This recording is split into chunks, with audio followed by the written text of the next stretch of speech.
object! To go center stage of the court. I will allow it. Sir, stand up. Come center stage.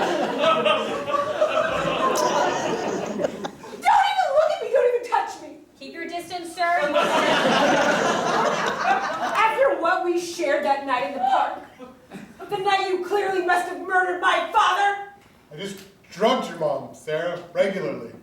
Your Honor, I wish the court to... Don't worry about that. Pass out. I let her think that we were... So you could be with me? Of course. Of course. Who wouldn't drug their future mother-in-law? That's the weirdest thing I've ever heard! Order. Get to the point. If you're confronting him, please finish. I'm still angry. And I really don't know what to believe. That night, I was there at the park. We were having fun with some stuff. I'm going to mention 3 sizes.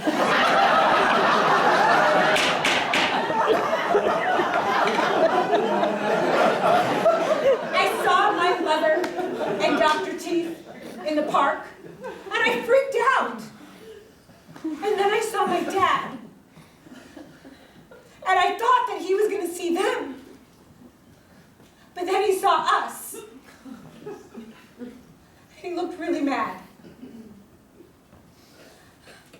And then, I don't remember what happened, but I woke up with a bump on my head. Did you hit me? What did you do?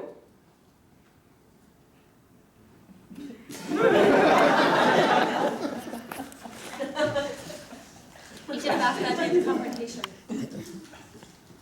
Permission to reapproach and confront. Good night. Counselor, get on with your questioning. Sarah. The question that the jury needs an answer to is, how did your father end up with the axe in his own hand so that he could conveniently fall on it and not impale his chest, I think? We had that axe. We were playing with it. I'm going to mention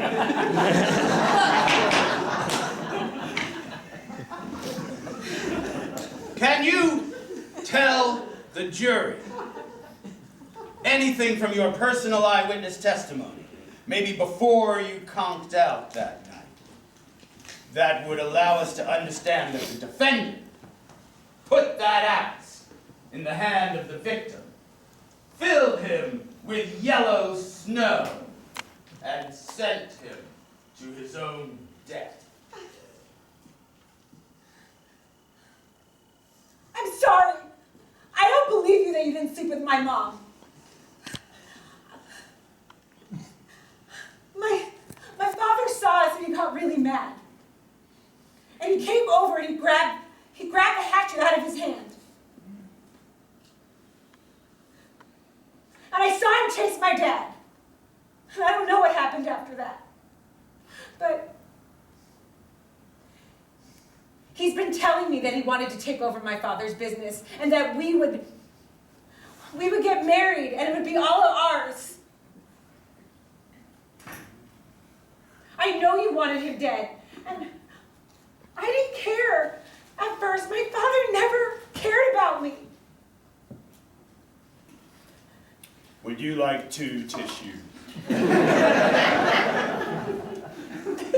have no further questions for this witness, but you have my apologies for the evil that was visited upon you, and maybe one day you'll get to vote for someone who can cure it. Your Honor, in light of this farcical and very theatrical case, I would request the court that we continue to closing arguments, please. All right. Closing arguments. Prosecution, you go first.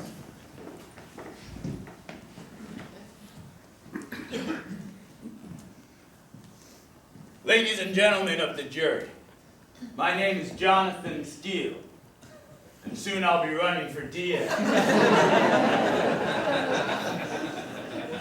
And as your hopeful next DA, I promise you that I will put an end to the yellow snow scourge that has hurt so many of your friends and families. And that moment will only come not by me acting alone, but by all of the people of this world coming together, seeking out villainy where it lies, and saying enough. Today, ladies and gentlemen, is your time to point to that man and say enough. In fact, on the count of 3.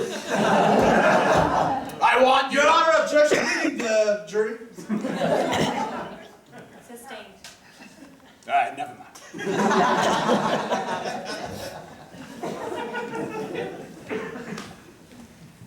Esteemed jury,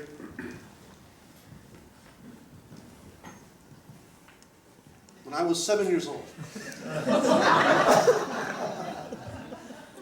my father took me to the dentist. It was my first memory of it.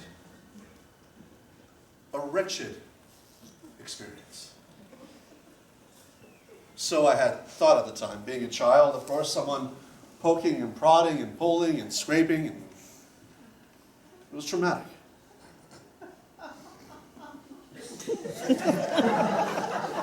But as I grew older, learned more about the world and various parts of the human anatomy, I realized that what was happening to me was something that needed to happen, something that was beneficial to my health. Now you might be wondering, what does this have to do with anything?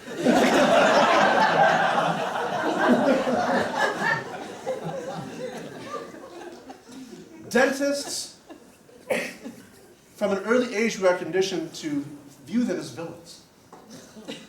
From an early age, we are traumatized by them, thinking that they are the scourge of humanity. They provide us with certain drugs that make us giddy and laugh. That is to allow the pain to subside. The pain of not only our mouths, of our health, but the pain of our hearts, the love that we have all the time. Dentists are the cornerstone of the human experience, the emotional drama that is our lives, day in and out. We go to them. They heal the very orifice in our bodies that allows us to communicate, to express, to talk about human rights, freedom, liberties. America was founded on those very words spoken by the orifice that we all share. And now we hold them at the lowest standard of murder. That there's no direct link, of course, to my client having committed this crime. Yes, there's a hatchet of 4 inches with mucus on it, but the prosecution started off by exclaiming his own political goal.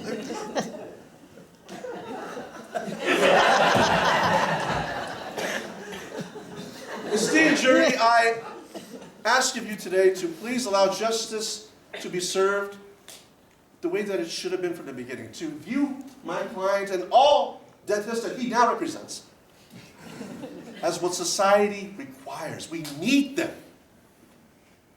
And I'll be damned if any of them, especially this man here, will be thrown behind bars as a killer. But he is known, in fact, a savior. All right, ladies and gentlemen of the jury, you've now heard the closing argument. Typically what we do is we'd have you deliberate and come back with an answer. However, I just got notice that I have an appointment for my root canal, so I must go to Dr. Teeth. So I need your answer now. So, we are going to this very diplomatically. On the count of 3. If you think he is guilty, I'm going to have you clap your hands as loud as you can.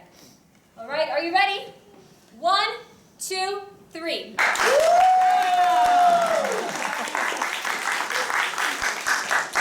If you think he is not guilty, I need you to clap on the count of 3 as loud as you can. 1, 2,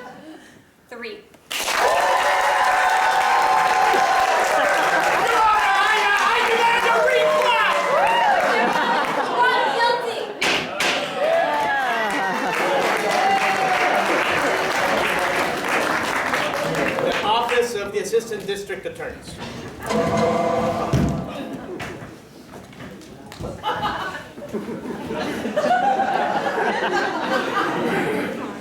Jonathan, I want to show you my new business card.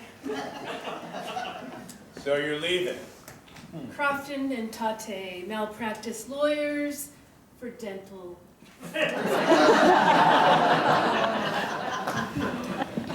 Catherine, the people need a good lawyer like you defending them. I know they need that, so I'm leaving you to it. I don't have the chops for it.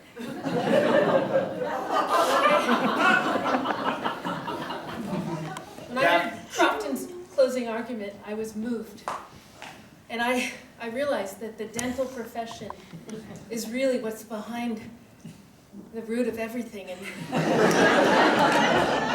that's what we need to protect, is the rights of dentists and the rights of people for good dental care, for proper hygiene, flossing, water picks.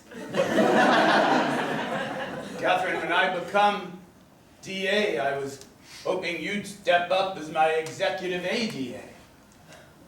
And hell, you could floss all day for all I care. I'm sorry. I'm not feeling it anymore. Take this card and call me if you ever have any problems with a dentist. Well, I don't know what to say, Catherine, except I guess I'll rinse and spit. The end.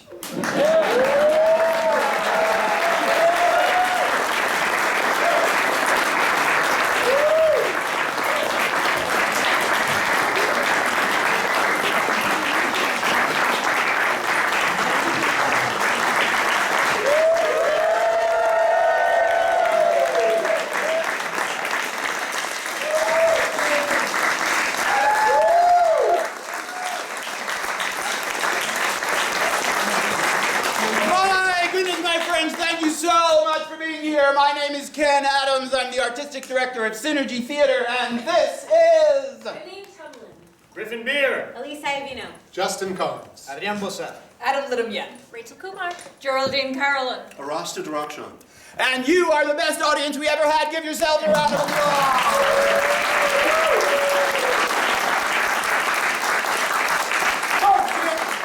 If you had fun, and I hope you did, and you want to see more, it's always improvised, always based on your suggestions, always a new murderer, and always a new case. Come on back. We have 6 more performances. We're here tomorrow night and the next day, but you can't come because we're sold out. However, we're here next weekend too, Thursday, Friday, Saturday, and a Sunday matinee. Please come back. Please tell your friends. Your word of mouth is our greatest form of advertisement, and we appreciate you telling people about us. We have some postcards for the show on the way out if you want to grab some and give them out to your peeps. We'd appreciate that very much. In April, we are right back here with our next show, Improvised Dungeons and Dragons. Yeah. That's going to be directed by Adrian Bosa right over there.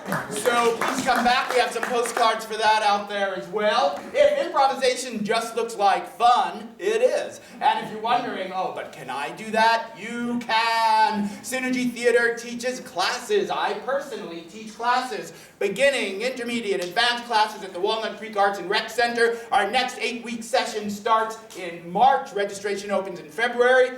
Come take a class. I'd love to get to know you on that level too. And you can go to the Walnut Creek Arts and Rec website in order to find out all about it. If you just can't stop thinking about improv, you might want to listen to our podcast. Yes, we have a podcast. It's called Improv in Practice with Synergy Theater, produced and hosted by an awesome person named Sarah Wilson. You can find it on Spotify or anywhere you get your podcasts, so please go ahead and do that.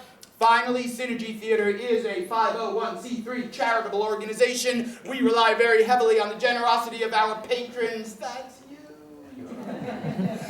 In order to help us fulfill our mission of building a better world through the art of improvisation. If you have a couple of bucks and you won't mind giving them to us. There's a bucket right on the way out. Go ahead and put it in there for us. We'd appreciate it very much.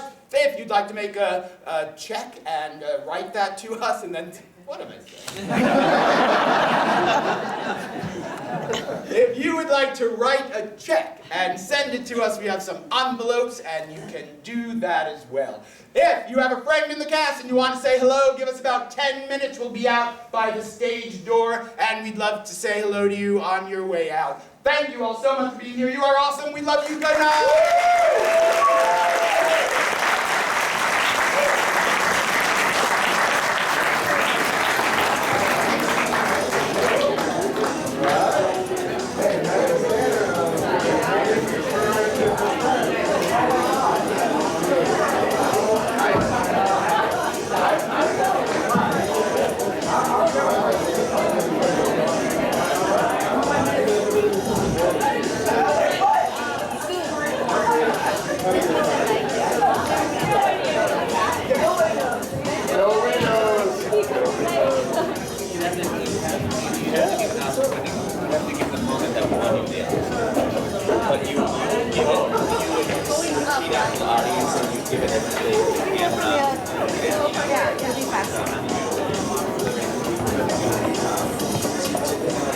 If the class